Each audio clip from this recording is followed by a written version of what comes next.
বাঁকুড়া ইউনিভার্সিটির প্রথম semester, third semester এবং পঞ্চম সেমিস্টারের রেজাল্ট সংক্রান্ত আপডেট সম্পর্কে আমাদের আজকের এই স্পেশাল ভিডিও।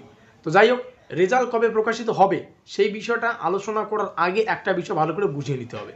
যে সমস্ত ছাত্রছাত্রীরা প্রথম সেমিস্টারের পরীক্ষা সম্পন্ন করেছো এবং যে সমস্ত ছাত্রছাত্রীরা থার্ড সেমিস্টারের পরীক্ষা সম্পন্ন করেছো, এছাড়াও যে সমস্ত ছাত্রছাত্রীরা পঞ্চম সেমিস্টারের পরীক্ষা সম্পন্ন করেছো, তোমরা কিন্তু ইতিমধ্যে এই প্রেজেন্ট টাইমে কিন্তু প্রথম সেমিস্টারে আর নেই, তোমরা কিন্তু পরের সেমিস্টারে কিন্তু উত্তীর্ণ হয়েছো।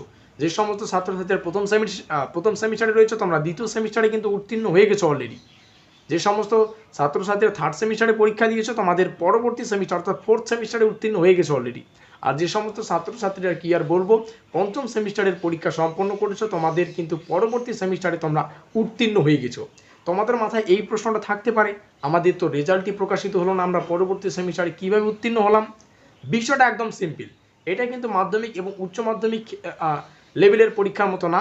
এখানে কিন্তু তোমরা যদি কোনো যেমন মাধ্যমিকে আমরা কোনো সাবজেক্টে ফেল করলে আমরা আবারই মাধ্যমিকে থাকি, পরবর্তী বছরে কিন্তু আবার মাধ্যমিকেই পরীক্ষা দিতে হয়। এক্ষেত্রে কিন্তু কলেজের যে সেমিস্টারের রুল, ইউজিসি আন্ডার গ্রাজুয়েট কোর্সের যে সমস্ত ছাত্রছাত্রী রয়েছে, তোমাদের কিন্তু নতুন একটা, সেটা অনার্স হতে পারে, প্রোগ্রাম হতে পারে, কোনো ইট ডাজ নট ম্যাটার। বিষয়টা ভালো করে বুঝতে হবে, তোমাদের যেই সেমিস্টারের পরীক্ষা সম্পন্ন হয়েছে, অর্থাৎ প্রথম সেমিস্টারের কারো কারো সম্পন্ন হয়েছে, কারো কারো থার্ড সেমিস্টারের, কারো কারো পঞ্চম সেমিস্টারের, তোমাদের পরবর্তী সেমিস্টারে উত্তীর্ণ হওয়ার একটাই কারণ, তোমাদের যদি কোনো সাবজেক্টে তোমরা ফেল করো, প্রথম সেমিস্টারে মানলাম প্রথম সেমিস্টারে কোনো সাবজেক্টের ফেল রয়েছে বা মানে ব্যাক বলে আর কি, কলেজে এসে যেটা ব্যাক সাবজেক্ট বলে, তো সেই সাবজেক্টটা তোমরা পরবর্তী একটা নির্দিষ্ট সময় কিন্তু আবার সেই পরীক্ষাটা দিতে পারবে। অর্থাৎ এখানে পাস ফেল বলে কোনো জিনিস নেই। আমি যে সাবজেক্টে ফেল করলাম সেই সাবজেক্টটা তোলা থাকলো, সেই সাবজেক্টটা আমার পরবর্তী একটা নির্দিষ্ট সময় গিয়ে সেই পরীক্ষাটা হবে। অর্থাৎ রেজাল্টটা প্রকাশিত হোক আর না হোক, তোমরা কিন্তু এই মুহূর্তে যে সমস্ত ছাত্রছাত্রীরা প্রথম সেমিস্টারে পরীক্ষা সম্পন্ন করেছো, তোমরা দ্বিতীয় সেমিস্টারের জার্নিতে রয়েছো, তোমরা কিন্তু বুঝতে পারছো না। এবং ইতিমধ্যেই সেম প্রসেস কিন্তু চতুর্থ এবং ষষ্ঠ সেমিস্টারের ছাত্রছাত্রীদের কিন্তু সেম হাল। তোমরা কিন্তু এই মুহূর্তে নতুন সেমিস্টারের প্রস্তুতি তোমরা কিন্তু শুরু করতে পারো, কারণ ইউনিভার্সিটির অফিসিয়াল ওয়েবসাইটে কিন্তু নতুন ক্যালেন্ডার প্রকাশিত হয়েছে, যেটা আমরা এর আগের একটা ভিডিও আলোচনা করেছি। অর্থাৎ কবে থেকে তোমাদের যাবতীয় তথ্য, কবে থেকে ফর্ম ফিল আপ, প্রথম ধাপের ফর্ম ফিল আপ, দ্বিতীয় ধাপের ফর্ম ফিল আপ, কবে থেকে কলেজের তোমাদের নতুন যে সেমিস্টার, দ্বিতীয়, চতুর্থ এবং ষষ্ঠ সেমিস্টারের যে অ্যাসাইনমেন্ট সংক্রান্ত পরীক্ষাগুলি, তার যে এক্সাক্ট ডেট, কবে থেকে তোমাদের মেন লিখিত পরীক্ষার যে ফর্ম ফিল আপ সেটা কবে থেকে তোমরা করতে পারবে, মেন লিখিত পরীক্ষা সেমিস্টার এন্ড এক্সামিনেশন কবে হবে, তার ডেট কিন্তু প্রকাশিত হয়েছে।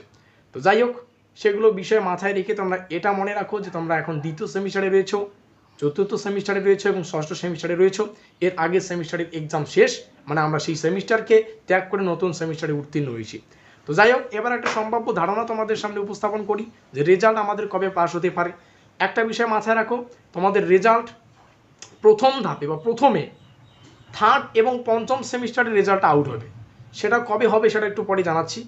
এবং থার্ড এবং পঞ্চম সেমিস্টারের রেজাল্ট আউট হওয়ার পর কিছুদিন পর, সেটা 10-15 দিন হতে পারে, তারপরে কিন্তু প্রথম সেমিস্টারের ছাত্রছাত্রীদের রেজাল্ট আউট হবে।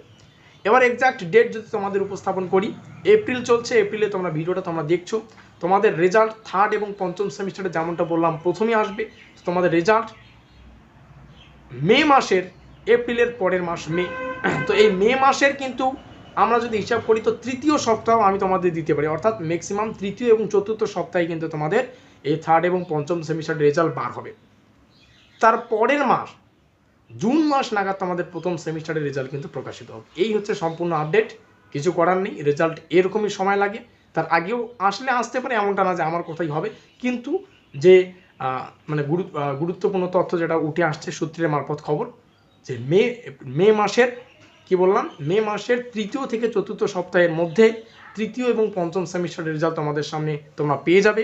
এবং পরের মাস জুন মাস নাগাদ কিন্তু তোমাদের প্রথম সেমিস্টারের রেজাল্ট আউট হবে। তো এই হচ্ছে রেজাল্ট সংক্রান্ত গুরুত্বপূর্ণ আপডেট। ভিডিওটি ভালো লাগলে অবশ্যই লাইক করে দিও, বন্ধুদের কাছে শেয়ার করে দিও। আমাদের আজকের এই স্পেশাল ভিডিওটি এই পর্যন্তই।